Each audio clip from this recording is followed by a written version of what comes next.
I started in nursery in 2000, as did Albert and Libby, I think, in 1999. Liam, when did you start? Reception, big up. I think with Mads, or Mads, were you year one? I was year one. Yeah. My first day was castle making in year one. Hi, Charles Crickmore. in Sally Stevens's class in year 4, having come from New Zealand. We've all known each other for about 20 years. Yeah. Met at Holmewood. Graduated in 2009. Yeah. Graduated. Now all graduated. We're all living and working in London. Yeah.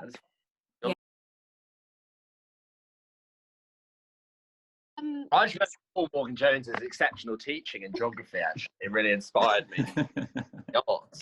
Throughout all the schools, we had the best match tea. Everyone used to love playing Holmewood because we had the best match tea.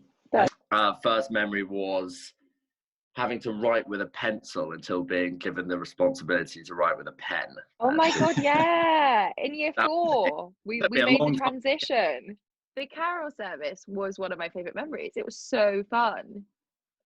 Oh, yeah. It was really... Like, all getting our robes, and, like, we had a different colour sash depending on something. Oh, yeah, you had to, like, carry a candle as well. And you had to carry it all, like, we're all like, seated in the swimming pool. Yes. Yeah. And like all got ready in the swimming pool. We always like brush our hair and make sure that we didn't like set ourselves on fire with this candle. Definitely don't do this these days with health and safety.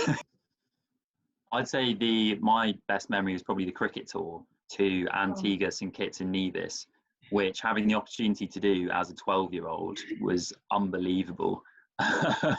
Like thinking about that now it seems ridiculous, but crazy. Yeah, we got to spend 2 weeks the other side of the world playing cricket. In some of like the best grounds in the world, which was incredible. Yeah. I'd say Libby, Christmas Carol was like one of my best memories. That was so good. Like everyone was all involved in that. Oh no, I was Mrs. Cratchit. I think I was your daughter, wasn't I, Lizzie? Yes. It was the boy that literally says 2 lines to Scrooge about that's it, and I had to go to all of the rehearsals. It was a complete art. But it was starring. People remember that performance. My mother certainly does. She loved it. When we did Aladdin, we had to do those auditions for the different circus skills, and I was really happy that I got feather balancing. Ooh. Which is the one where I think I had that as well, Lizzie, as peacock feathers. You have it on your finger. And the peacock feathers were just going everywhere, and the sort of a ripple of applause. Like it was. I remember having a starring role as a strong man at the end in sort of a caveman outfit, lifting iron. It was a pretty high point. And then the following year, I think because I was so good, I got the call up to be the broomstick, which was nice. Well, I want to say mine was when I got Mary in the Nativity. Oh, yes. That trumps. Well done, Liz. And then, so moving on from plays, what was everyone's favourite subject?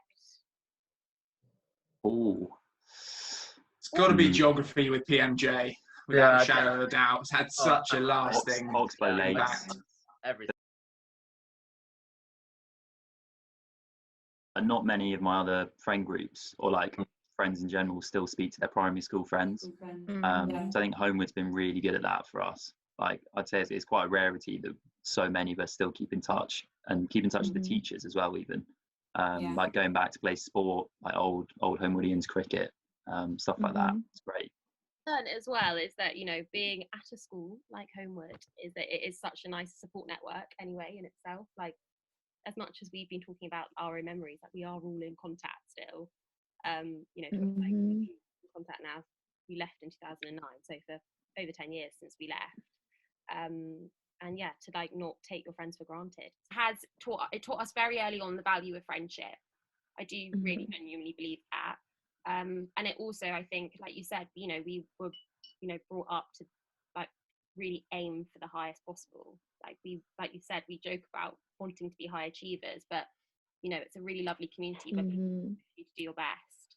One of the things I think is most special about Holmewood is the house system.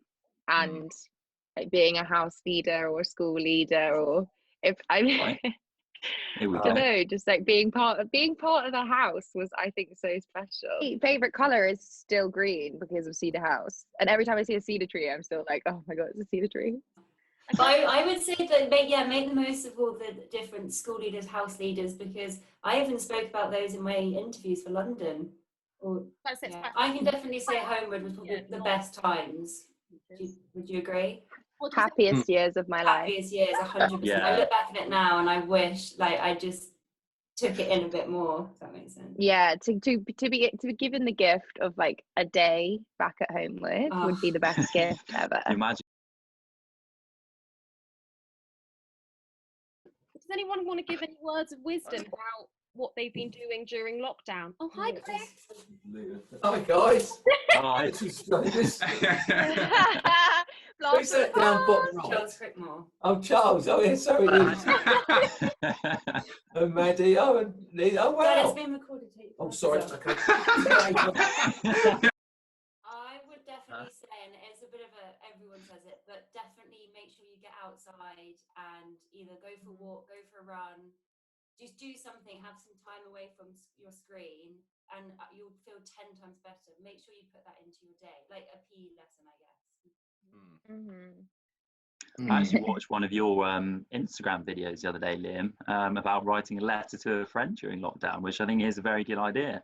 Ooh, You've stolen that from me. A time to try and cheer someone else up, whether it be a phone call or a letter. Just give 5-10 minutes out of your day, and you can make someone's day a lot better.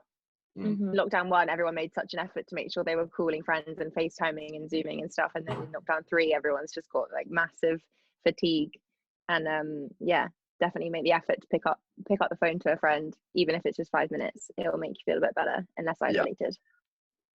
And I think also a good thing to remember is it's not just you that's going through it. Everyone in the whole world, everyone our age or your age is all going through it. So you've just got to think of it like that.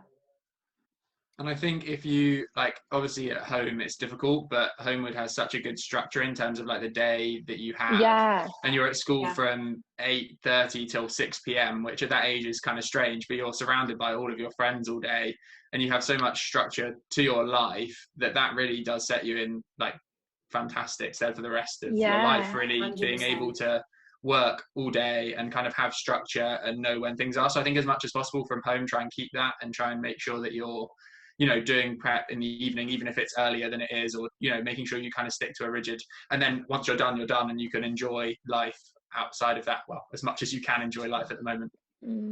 Exactly. And then whenever, after lockdown, you do go back to school, I guess make the most of, what am I trying to say? Make the most of team sport and, being able to learn such a variety of different subjects, because when you go to secondary school, you'll have to give up some. Yeah, and it will get better. It is. You will be back playing sport and doing the lessons you love with teachers and not on a Zoom. Cool. And it will be 10 times better when it happens. Yeah, and it's okay to feel a bit down, if you're struggling with it, everyone is.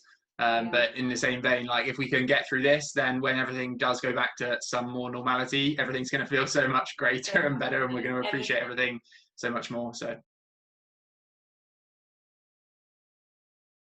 Wave. Charles?